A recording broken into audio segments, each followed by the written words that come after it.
Salam, saudara-saudaraku yang dikasihi Tuhan Yesus Kristus.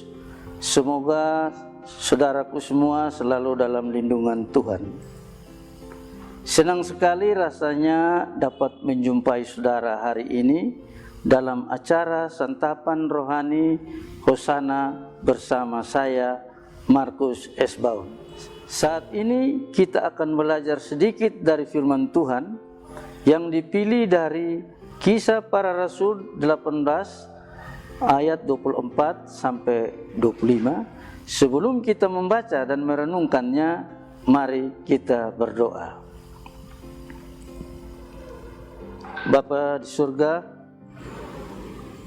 Bapa di dalam Anak-Mu Yesus Kristus, firman yang hidup itu, kami ada di hadirat Tuhan.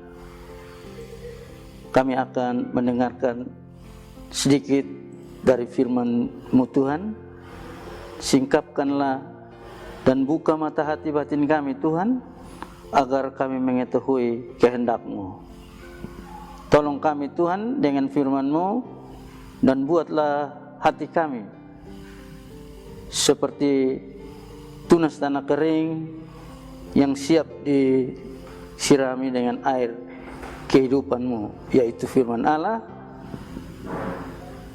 Demi Kristus, firman yang hidup itu, kami berdoa. Amin. Beginilah bunyi firman Tuhan.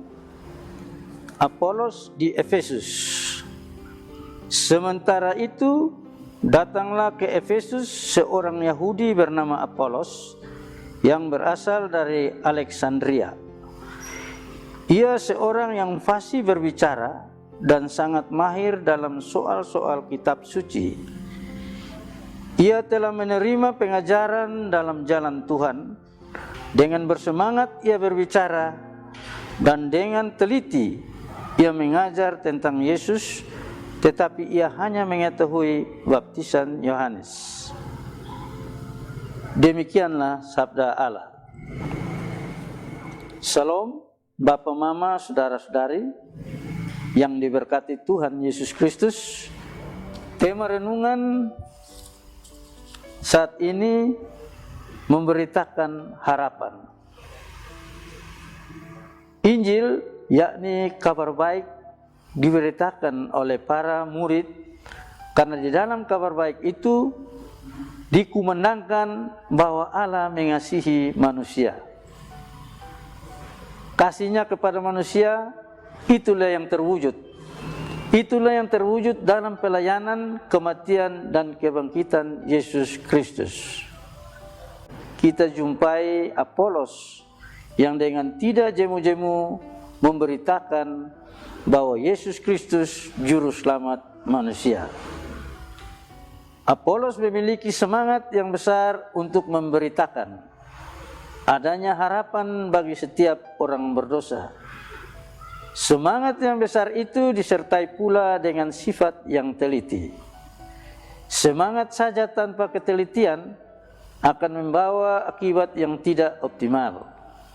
Seperti mobil tanpa rem akan membahayakan, mengesampingkan pertimbangan-pertimbangan lainnya. Namun, jika ketelitian saja yang dimiliki tanpa semangat, maka pemberitaan Injil juga mengalami hambatan karena akan cepat jatuh dalam putus asa dan menyerah. Apolos memiliki keduanya, baik semangat maupun ketelitian, sehingga tidak mengherankan jika ia dengan antusias mau belajar dari Priscilla dan Aquila. Dan apa yang ia dapatkan dari mereka semakin melengkapi Apolos untuk menjadi pribadi yang berguna oleh kasih karunia Allah. Ia berguna dalam memberitakan kabar baik, di mana ada keyakinan kepada Allah yang hidup, yang berprakarsa dan bertindak. Hal ini sejajar dengan apa yang dikatakan Rasul Paulus bahwa Abraham percaya kepada Tuhan dan ia dapat berharap juga.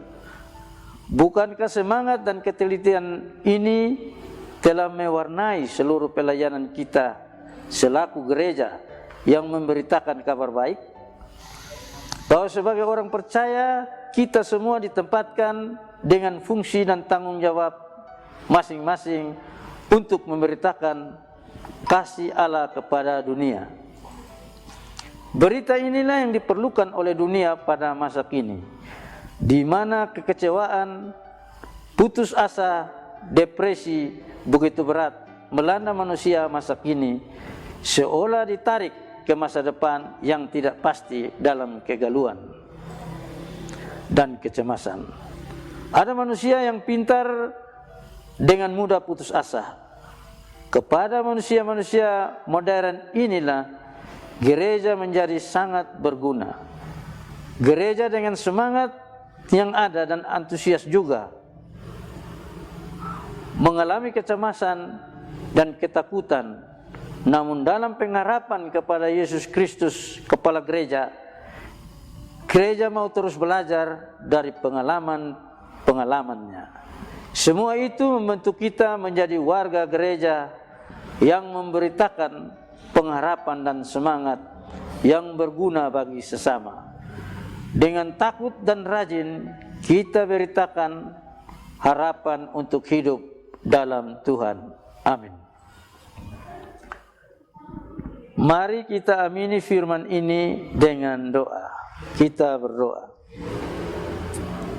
Bapa di surga, kami berterima kasih kepadamu atas firman-Mu yang datang pada saat ini, yang membangun iman percaya kami kepadamu, agar dalam hidup ke depan ini Tuhan, kami selalu berada dalam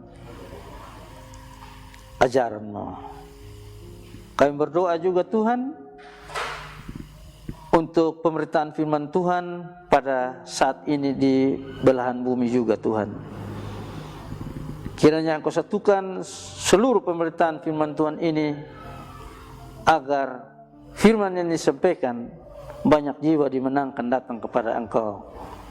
Demi Kristus firman yang hidup itu kami berdoa. Amin. Kekasih-kekasih Tuhan, demikianlah renungan singkat untuk kita saat ini. Semoga setiap kita diberkati melalui firman Tuhan saat ini. Sampai jumpa lagi dalam kesempatan berikutnya. Tuhan Yesus memberkati kita semua. Shalom.